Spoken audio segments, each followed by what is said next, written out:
গ্রামের পরিবেশ, প্রাকৃতিক সৌন্দর্য।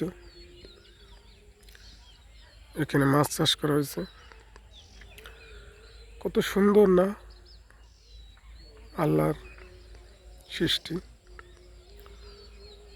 আমরা হয়তো বুঝি না আল্লাহ কত সুন্দর করে না এই পৃথিবীটা সৃষ্টি করেছে মানুষের জন্য।